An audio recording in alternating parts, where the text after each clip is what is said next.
My name is Eleanor Brooks, but most people call me Ellie, and I never thought the worst moment of my life would happen under warm wedding lights, surrounded by white roses and champagne flutes, with a string quartet playing something soft and expensive in the background. Before I tell you what my daughter did to me that day and why the room went silent when I laughed, let me ask you something. Have you ever been humiliated by someone you raised, someone you loved so much you made excuses for them even when they were breaking you? If you have, or if you've ever watched family betray family and wondered how a person survives it with their dignity intact, go ahead and hit like, subscribe, and tell me in the comments where you're watching from, because stories like this travel far, and sometimes the people who need them most are sitting alone, trying to make sense of a heartbreak they never expected. Now, let me take you back to the day of Madison's wedding, the day that looked perfect to everyone else. The venue was a restored estate outside town, all glass windows and polished wood, with a garden ceremony that smelled like fresh-cut flowers and sun-warmed grass. Guests arrived in tailored suits and pastel dresses, laughing as they took photos near an arch of white roses and eucalyptus. The air was bright, almost gentle, and I remember thinking for a brief moment that maybe life was finally offering my daughter the kind of happiness she always chased. Madison was my only child. I had her young, and I raised her mostly alone after her father decided fatherhood was something he liked in theory but not in practice. I worked 2 jobs when she was little, and when she got older I worked 3, because I wanted her to have what other kids had without ever feeling like she came from less. There's a particular kind of exhaustion that settles into a woman who is always trying to make sure her child is safe, clothed, fed, and proud, and you carry it so long you stop noticing it until the day you finally set it down. I set it down in small ways over the years, in the sacrifices you never list out loud, the vacations I didn't take, the clothes I didn't buy, the nights I stayed awake balancing bills, the way I swallowed my own loneliness so my daughter wouldn't have to taste it.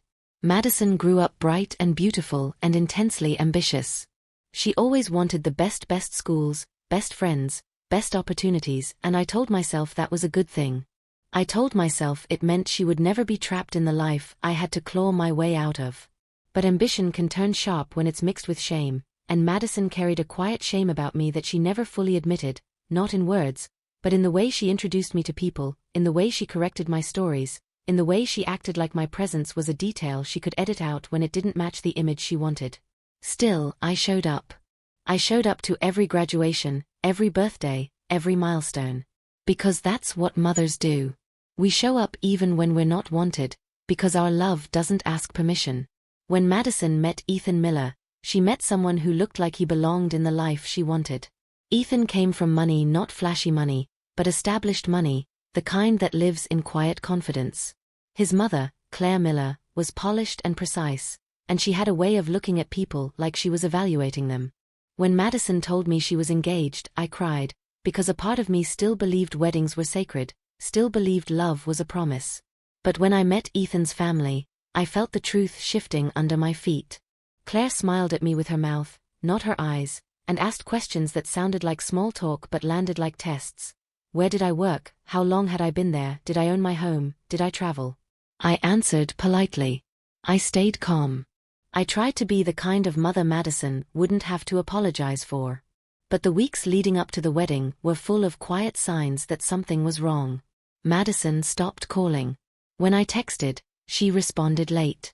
When I asked if she needed help with the planning, she said everything was handled, and when I offered to contribute, she gave me a number that felt less like an invitation and more like a bill. I paid it anyway, because I told myself this was her day and I wouldn't let money be the thing that separated us. What I didn't know then was that Madison and Claire were weaving a story about me that I wasn't allowed to hear, a story where I was the embarrassment, the liability, the problem to be managed. I arrived early on the wedding day. I wore a navy dress I saved for months to buy, elegant but simple, and I pinned a small pearl brooch at my collar that had belonged to my mother. I wanted to carry my own history into the room with me, because I was already starting to feel like I was being erased. In the bridal suite, Madison stood in front of a mirror in her lace gown, surrounded by bridesmaids and makeup artists and soft music. She looked stunning. She looked like the version of herself she always imagined, and for a moment my heart swelled with pride. I stepped closer, careful not to disturb the chaos, and said softly, "You look beautiful, honey." Madison's eyes met mine in the mirror for half a second, and then she looked away. "Thanks," she said, flat and distracted. I tried again, trying to bridge the distance. Your dad would have been so proud. That was a mistake. Her jaw tightened. She turned toward me, eyes flashing. Do not talk about him today, she snapped, and the room went quiet in that way rooms do when people sense something ugly is about to surface. I swallowed.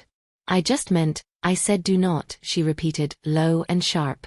One of the bridesmaids touched Madison's arm, murmuring her name, but Madison shook her off like she was shaking off a fly. Mom, she said, voice tight, you need to stop making everything about you. The words hit like a slap even before the real one came. I stood there blinking, because I had spent years making everything about her, and I didn't understand how she could say that with a straight face. I'm not trying to, I started, but she stepped closer, and I saw something in her eyes that made my stomach drop. Fear. Not fear of me. Fear of what I represented. Fear that I could ruin the picture she was trying to paint. Behind her, Claire Miller appeared in the doorway, perfectly composed, watching like a director watching a scene. Madison glanced at her, then back at me, and her voice turned colder. You cannot sit in the front row, she said. What? I whispered, genuinely stunned. That's reserved for Ethan's family, she said. You will sit with the other guests. The other guests. Like I was not her mother. Like I was not the woman who carried her, fed her, built her life from scratch. I felt heat rise behind my eyes. Madison, I said, forcing calm into my voice, I'm your mother. She scoffed and then, in a tone that sounded like she had rehearsed it, she said, and today, I need you to not be a problem. Something in me went very still. I could feel the humiliation creeping up my neck, and the room was watching now, every bridesmaid suddenly frozen, pretending they weren't listening while listening to every word. Claire stepped in, her voice silky. Eleanor, darling, she said, Madison is under so much stress. Let's not create drama. This day is about her future. Her future. Not her family. Not her mother. I stared at them both, and I realized what was happening. They were pushing me into a corner, controlling the narrative, making me small so Madison could feel large. A lifetime of swallowing my pride tried to rise in my throat again, the familiar instinct to apologize for existing, to smooth things over, to keep peace. But then Madison's expression hardened, and she said the sentence that broke something old in me, you should be grateful I even invited you. My breath caught. I took one step closer, not aggressive, not loud, just closer, and I said quietly, Madison, why are you doing this? Her eyes flickered, and for a second I saw the little girl she used to be, the one who used to crawl into my bed after nightmares. But then Claire's presence behind her seemed to tighten the strings again, and Madison's face snapped back into cold resolve. Because you always ruin things, she hissed. Because you never know when to stop. I stared at her, stunned by the cruelty. I've done nothing, I whispered. You've done enough, she shot back, and then it happened so fast I almost didn't register it until I felt the sting bloom across my cheek. Madison's hand had swung, sharp and sudden, and the sound echoed in the bridal suite like a gunshot. Someone gasped. Someone whispered, oh my God. The makeup artist froze with a brush midair. Claire's eyes widened for a fraction of a second, then smoothed again. Madison stood there breathing hard, her chest rising and falling, as if she had just won something. I touched my cheek slowly, feeling the heat, the shock, the humiliation. I could taste metal, like my body didn't know whether to bleed or cry. And in that frozen moment, every expectation in the room pressed down on me. I was supposed to cry. I was supposed to run. I was supposed to make a scene so they could point at me and say, see, this is why we can't have her here. I looked at my daughter in her white dress, the symbol of innocence she wanted to project, and I realized something with painful clarity. She was not slapping me because I deserved it. She was slapping me because she believed I would accept it. Because she believed I was still the same woman who would swallow anything to keep her happy. For a heartbeat, the room held its breath. Then I did the one thing Madison did not expect. I laughed. It wasn't loud. It wasn't cruel. It was a soft, almost breathless laugh, the kind that slips out when the truth finally becomes undeniable. Madison's face changed instantly. The color drained from her cheeks as if someone had turned down the lights inside her. What are you doing? She whispered, suddenly uncertain. My eyes stayed on hers, calm, steady. "Oh, sweetheart," I said, my voice quiet enough to cut through the silence, "you really thought you were the one holding the power." Claire's posture stiffened behind her. Madison's lips parted. "Mom, stop," she hissed, but her voice shook. I tilted my head slightly, the sting on my cheek still burning, and I smiled, not the soft smile of forgiveness, but the calm smile of someone who has finally stopped begging to be loved. "I didn't come here to ruin your wedding," I said gently. "I came here because you my daughter." "But since you've decided to make this a performance, let's tell the truth." Madison's eyes widened in panic. "No," she whispered. "Don't you dare." And that was the moment I knew exactly what truth she was terrified of, exactly what she had spent years trying to bury, and exactly why my laughter made her go pale. The room seemed to shrink after those words left my mouth, like the air itself had decided to step back and watch what would happen next. Madison's eyes darted toward the door, toward Claire, toward the frozen bridesmaids, as if she were calculating exits that no longer existed. "This isn't the time," she said through clenched teeth, trying to regain control, trying to sound like the bride again instead of a frightened child caught in a lie. I did not raise my voice. I did not move closer. I simply stood where I was and let the silence do the work for me. "You're right," I said evenly. "This isn't the time for pretending." Someone behind us shifted uncomfortably. The makeup artist set her brush down, hands trembling.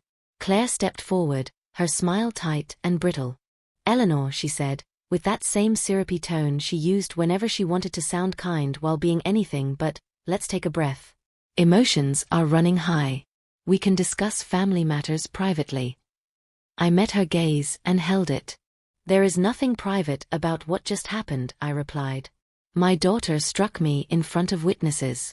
If we are going to talk about family, then let's talk about family honestly." Madison shook her head violently. "You're embarrassing me," she hissed. "Stop this now." I studied her face, the fear fighting with fury, the cracks forming in the perfect image she had built so carefully. "Embarrassing you?" I repeated softly. "Madison, you slapped your own mother on your wedding day." "If there is embarrassment here, it isn't mine." A low murmur rippled through the room. Claire's composure finally slipped. "You need to leave," she said sharply. "You are upsetting my daughter." "No," I answered. "What's upsetting your daughter is that she knows I'm about to say something she's been hiding." Madison's breathing quickened. "You don't know what you're talking about," she snapped, but her voice cracked. I turned my head slightly, addressing the room now, not to shame her, but to stop protecting a lie that had been hurting both of us for years. "For a long time," I began, "I believed that if I stayed quiet, if I kept my head down, if I made myself smaller, my daughter would feel safer, happier, more confident in the life she wanted. I believed that love meant silence." Madison stepped toward me. "Mom, stop," she pleaded, no longer angry, just desperate. "Please." I looked at her then, really looked at her, and I felt a sadness deeper than the sting on my cheek. "The truth doesn't stop being true because it's inconvenient," I said. "And today, you don't get to hit me and then decide what I'm allowed to say." Ethan appeared in the doorway, drawn by the tension, his smile fading as he took in the scene. "What's going on?" he asked, confused. Madison spun toward him. "Nothing," she said quickly. "It's handled." I shook my head. "It isn't," I said calmly. "And since you're about to marry my daughter, you deserve to know what kind of pressure she's been under." Ethan frowned. "Pressure from who?" Claire stiffened. Madison's eyes flew to her future mother-in-law. "Mom, don't," she whispered, and that single word told me everything. I turned back to the room. "Madison has spent years being told that where she came from wasn't good enough," I said. "That her mother wasn't polished enough, wealthy enough, impressive enough to stand beside the life she wanted." Claire opened her mouth to interrupt, but I raised a hand, not aggressively, just firmly. "I was there," I continued. "I heard the comments about my job, my house, my clothes. I watched my daughter learn that loving me openly came with consequences." Ethan's expression darkened. "Is that true?" he asked Madison quietly. She didn't answer. Her silence was louder than any confession. This wedding, I went on, my voice steady, the seating arrangements, the checks, the constant reminders to not cause a scene, they weren't about organization. They were about erasing the parts of Madison's life that didn't fit a certain image. Madison's face crumpled. I didn't want to lose him, she cried suddenly, the words spilling out before she could stop them. I didn't want his family to think less of me. Ethan took a step back, stunned. Think less of you because of your mother? He asked. Madison, what are you talking about? Claire snapped, this is inappropriate, but Ethan didn't look at her. He looked at the woman he was about to marry, really looked at her, as if seeing her clearly for the first time. Did you tell me you were ashamed of your mother? He asked softly. Madison's shoulders shook. I didn't say it like that, she whispered. But you didn't stop it, I said gently. You didn't stop the looks, the comments, the way I was pushed to the edges of your life. The room was silent now, every guest in the hallway listening, the music outside still playing, oblivious to the truth unraveling inside. And when shame sits inside someone long enough, I continued, it turns into anger. Today, that anger found my face. Madison covered her face with her hands. I'm sorry, she sobbed. I didn't mean to hit you. Everything felt like it was slipping. It was slipping, I agreed. But not because of me. I turned slightly, addressing Ethan again. There's something else you should know, I said. Madison's head snapped up. No, she said hoarsely. Please. I paused, not for drama, but to make sure I was choosing truth over cruelty.